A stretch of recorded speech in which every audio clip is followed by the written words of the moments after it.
सानहा 9 मुल्क की तारीख का एक और स्याह तरीन दिन। वतन पर जान निछावर करने वालों पर शर्मनाक हमलों को एक बरस मुकम्मल।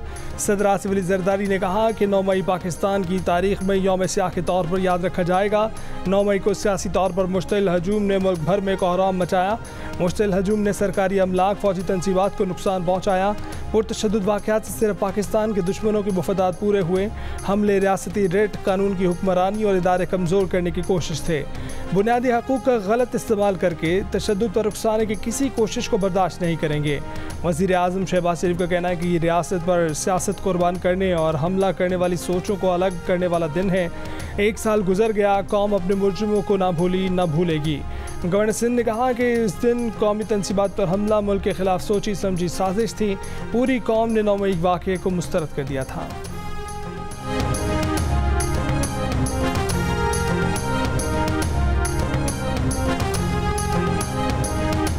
मैं तो जुडिशरी से ये सवाल करना चाहता हूं कि अब तक ये केसेस मंतकी अंजाम तक क्यों नहीं पहुंच सके? इन लोगों को सजाएं क्यों नहीं मिल सकी और इनके चेहरे बेनकाब क्यों नहीं हो सके? ताखीर किस बात की है? अमेरिका में कैपिटल हिल पे हमला हुआ, तमाम लोगों को सजाएं दी गई, तमाम लोग जो हैं महीनों के अंदर मंतकी अंजाम तक वो केसेस पहुंचे। यहां पे क्या दिक्कत है?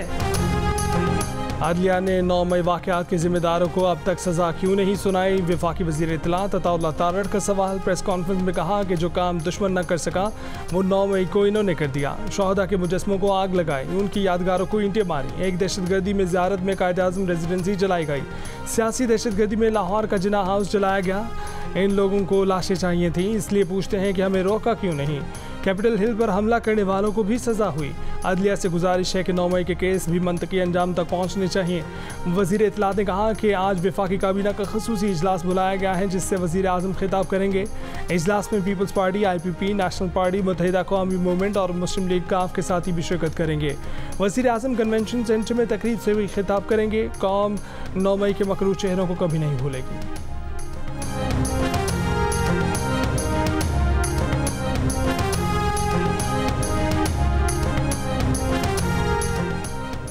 9 मई के वाक़यात पर मैं क्यों माफ़ी मांगूँ? माफ़ी तो मुझसे मांगनी चाहिए। अगर बात नहीं करना चाहते तो ना करें। मैं तो मुल्क के लिए बातचीत का कह रहा था। बानी PTI की अडयाला जेल में सहाफ़ी से गुफ्तगू। उन्होंने दावा किया कि उन्होंने 27 साल की सियासी ज़िंदगी में कभी जलाओ घिराव नहीं किया। कहा कि 9 मई के वाक़यात का उस वक्त पता चला जब मुझे सुप्रीम कोर्ट में पेश किया गया। 9 मई के वाक़यात की चीफ जस्टिस उमरता बंदयाल के सामने मजम्मत भी की थी। फ़ौज हमारी है, हमें फ़ौज से कोई मसला नहीं। हमने 2 हुकूमतें इंतख़ाबात की खातिर तहलील की। सियासी जमात इंतशार नहीं चाहती। 2014 के धरने से मुतल्लिक तमाम इल्ज़ामात गलत हैं। वो धरने की इंक्वायरी के लिए तैयार हैं। शहबाज शरीफ लंदन मुआहदे के तहत वज़ीर आज़म बने।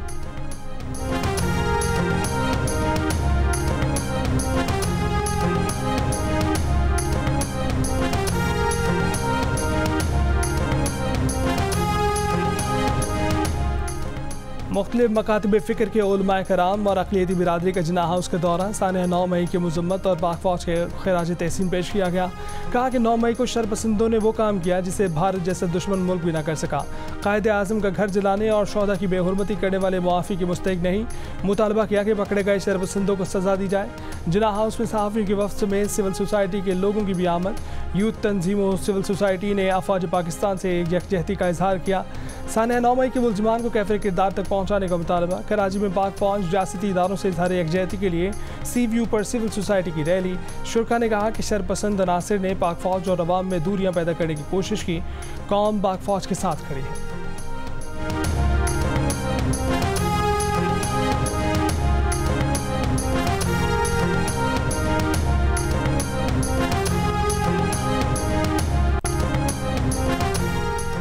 वज़ीर आज़म की सोशल मीडिया को रेगुलेट करने के लिए पैका एक्ट 2016 में तरमीम की मंजूरी। तरमीमी बिल के तहत डिजिटल राइट्स प्रोटेक्शन अथॉरिटी बनाने का फैसला।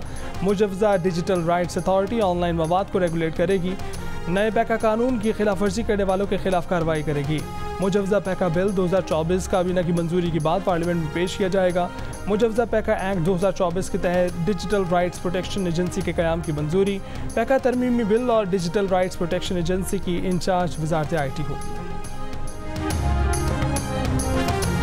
लाहौर में पुलिस और वकला आमने सामने। 4 माह पहले अदालतों की मुंतकली और वकला पर दहशतगर्दी के मुकदमात के खिलाफ वकला का एहतजाज। GPO चौक 3 से 4 घंटे मैदान जंग बना रहा। वकला का पुलिस पर पथराव, पुलिस का पानी की तोप का इस्तेमाल, शेलिंग, लाठीचार्ज। हाई कोर्ट के दरवाजे पर ताले लगा दिए। वकला की हाई कोर्ट में दाखिल होने की कोशिश। 50 से ज्यादा वकला जेर हिरासत। झड़पों में 1 SP, 2 SHO समेत 11 पुलिस एहलकार जख्मी हुए। पुलिस ने वकला को मुंतशिर कर दिया। एहतजाज की वजह से GPO चौक पर मेट्रो बस स्टेशन बंद, ट्रैफिक की रवानी मुतासिर रही। वकला तंजीमों का कल 9 मई को हड़ताल का ऐलान।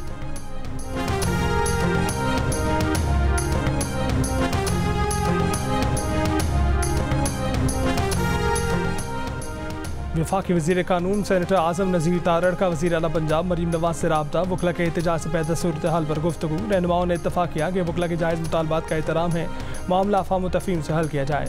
तसादुम अवाम समेत किसी फरीक के हक़ में नहीं, मसाइल को बातचीत से हल करना ही दानिशमंदी है। वज़ीर आला पंजाब मरीम नवाज ने कहा कि चीफ सेक्रेटरी और IG पंजाब को वकला के खिलाफ ताकत के इस्तेमाल से गुरेज की फौरी हिदायत की।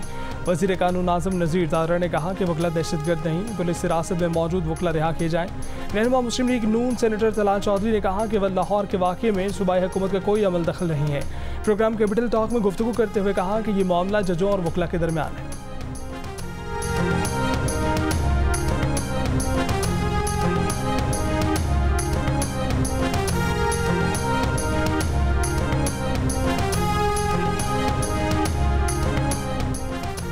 इस्लामाबाद हाई कोर्ट के हुक्म पर बुशरा बीबी अडयाला जेल मुंतकिल। 190 मिलियन पाउंड रेफरेंस की समात के बाद उन्हें अडयाला जेल में रोक दिया गया।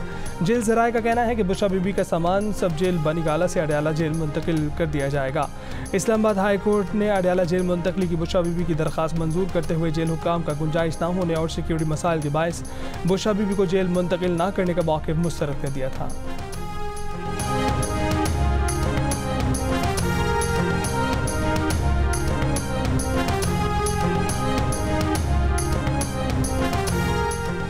बानी PTI का मुसलसल दूसरे रोज़ शेर अफजल मरवत से मिलने से इनकार। शेर अफजल ने मुलाकात में रुकावट का इल्ज़ाम शिबली फराज और उमर अयूब पर लगा दिया। दोनों रहनुमा के साथ चलने से इनकार कर दिया। कहा कि हर मामले पर बानी PTI को गुमराह किया गया, वो इन दोनों का कच्चा चट्टा खोलेंगे। शेर अफजल मरवत ने कहा कि तहरीक इंसाफ मुर्दा घोड़ा बन चुकी थी, उन्होंने पार्टी को ऊपर उठाया। 8 फरवरी से टारगेट किया जा रहा है। बानी PTI को आगाज़ किया था। चेयरमैन पब्लिक अकाउंट्स कमेटी के लिए PTI ने शेख वकास अकरम का नाम फाइनल कर लिया। PTI ज़रा के मुताबिक पॉलिटिकल कमेटी 1-2 रोज़ में शेख वकास अकरम का नाम स्पीकर को भेजेगी।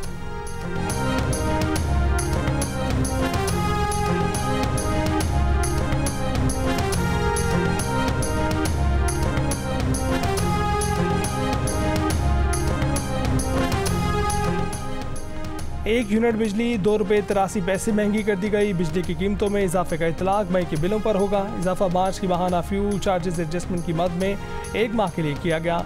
इतलाक के इलेक्ट्रिक और लाइफ लाइन सार्फिन पर नहीं होगा। पंजाब हुकूमत का किसानों से गंदम ना खरीदने का फैसला। महकमा खुराक के ज़राए ने कहा है कि पहले 22,70,000 टन गंदम गोदामों में पड़ी है। इस पर लिया गया 350 अरब का कर्ज वापस करना है। नई गंदम कैसे खरीदें? ज़राए ने दावा किया कि किसानों की 95% गंदम बिक चुकी। अब गंदम का कोई बहरान नहीं है। किसानों का नाम लेकर मिडलमैन शोर मचा रहा है। वज़ीर आला पंजाब मरीम नवाज मिडलमैन को नहीं, किसानों को फ़ायदा देना चाहती हैं, इसलिए उन्हें किसान कार्ड समेत दीगर मराद देंगी। सिंध और खैबर पख्तूनख्वा हुकूमतों का भी किसानों से गंदम खरीदने का फैसला।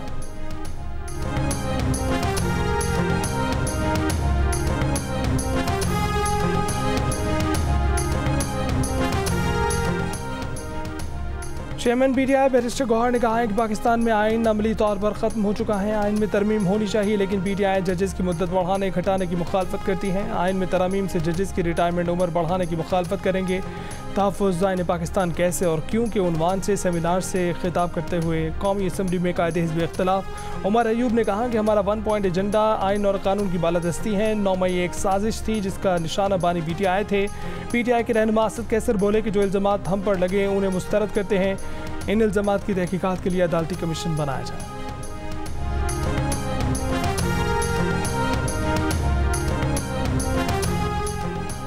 बानी पीटीआई की गिरफ्तारी के बाद मुश्तिल हजूम ने अमलाक को नुकसान पहुंचाया। पीटीआई कारकुनों और हामियों के खिलाफ क्रैकडाउन में गैर मुसद्दका हलाकतें हुई। इंसानी हकूक़ कमीशन पाकिस्तान की साल 2023 पर रिपोर्ट जारी। कहा गया कि 2023 में 2022 की निस्बत तशद्दुद 56% बढ़ा। रिपोर्ट में तौहीन पार्लियामेंट और हसास मालूमात के अफशा को जुर्म करार देने के बिल्स की मंजूरी में पार्लिमानी तरीक़ाकार नज़रअंदाज करने पर भी तनकीद। ट्रांसजेंडर पर्सनस एक्ट 2018 को गैर इस्लामी करार देने पर तहफ़्फ़ुज़ात का इजहार।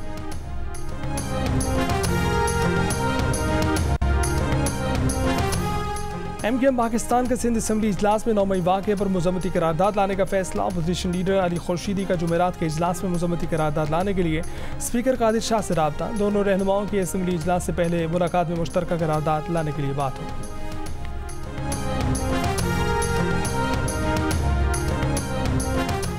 वज़ीर आला पंजाब मरीम नवाज शरीफ की ज़ेर सदारत हेल्थ रिफॉर्म से मुतल्लिक़ ख़ुसूसी इजलास। वज़ीर आला का साबिक़ दौरे हुकूमत में हेल्थ पर तवज्जो न देने पर अफसोस का इजहार।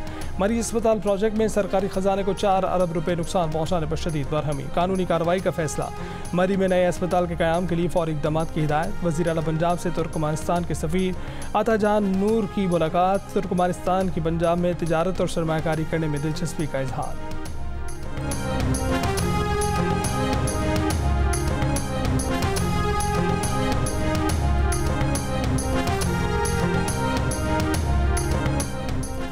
गवर्नर सिंध कामरान खान जसूरी की इस्लामाबाद में सऊदी अरब के सफ़ीर नवाब सईद अल मालिकी से मुलाकात। बाहमी ताल्लुकात के फ़रोग़, सरमायाकारी, SIFC के तहत मनसूबों और बाहमी दिलचस्पी के दीगर अमूर पर तबादला ख्याल। गवर्नर सिंध ने कहा कि सऊदी अरब की सरमायाकारी से मुल्क की मईशत बेहतर बनाने में मदद मिलेगी।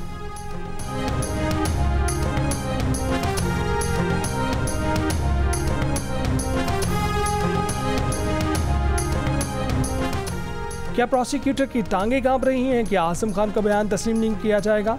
क्या आज़म खान का बयान ज़ाया होने का सोचकर कैमरामैन के बयान पर इंतजार कर रहे हैं? साइफर केस में अपीलों पर समाअत के दौरान कैमरामैन को बतौर गवाह शामिल करने पर जस्टिस मियां गुल हसन औरंगजेब के FIA प्रोसिक्यूटर से सवाल। प्रोसिक्यूटर की जानिब से बानी PTI की इंटरनेट पर लीक्ड ऑडियो का हवाला देने पर चीफ जस्टिस सामिर फारूक ने रिमार्क्स दिए कि आजकल ऐसी टेक्नोलॉजी मौजूद है जिससे मेरी और आपकी आवाज़ भी बनाई जा सकती है। साबिक चीफ जस्टिस की ऑडियो लीक हुई और बाद में तहकीक से गलत निकली। जस्टिस मियां गुल हसन ने प्रोसिक्यूटर से सवाल किया कि क्या आप इंटरनेट पर आने वाली हर चीज़ को दुरुस्त मान लेते हैं? आपने इंटरनेट पर आने वाली चीज़ पर 10 साल सज़ा दे दी। साइफर केस में सज़ाओं के खिलाफ अपील पर समाअत आज फिर होगी।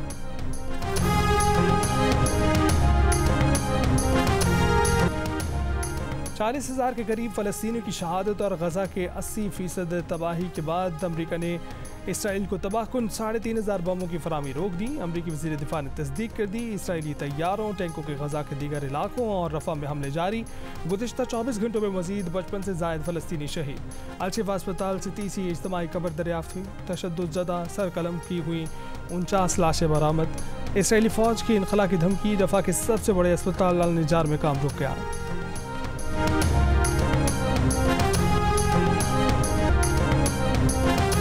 पंजाब भर में दफ़ा 144 नाफिज है। किसी गैर कानूनी इज्तिमा की इजाज़त नहीं। CPO रावलपिंडी ने कहा है कि अमन अमान में खलल डालने वालों से आहनी हाथों से निपटा जाएगा। गैर कानूनी इज्तिमा, रैली या उसकी तरगीब देने वाले के खिलाफ कानूनी कार्रवाई की जाएगी। इस्लामाबाद में भी दफ़ा 144 नाफिज है। तर्जमान पुलिस ने कहा है कि इस्लामाबाद पुलिस किसी भी गैर कानूनी रैली या एहतजाज की हरगिज़ इजाज़त नहीं देगी। खिलाफ वर्जी करने वालों से आहनी हाथों से निपटा जाएगा।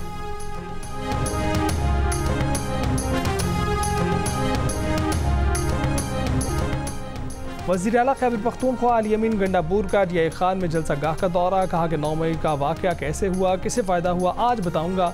शेर अफजल को गलत फहमी हुई, शेर अफजल से मामला तय कर लेंगे।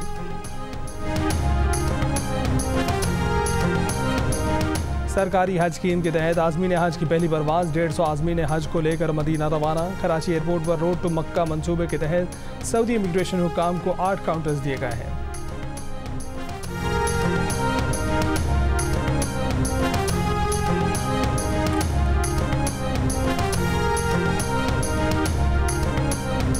और बरतानवी पुलिस ने दहशतगर्दी की साजिश के शुबे में 3 अफराद को गिरफ्तार कर लिया। दहशतगर्दी की साजिश के शुबे में गिरफ्तारियां शिमाली इंग्लैंड के इलाके से की गई।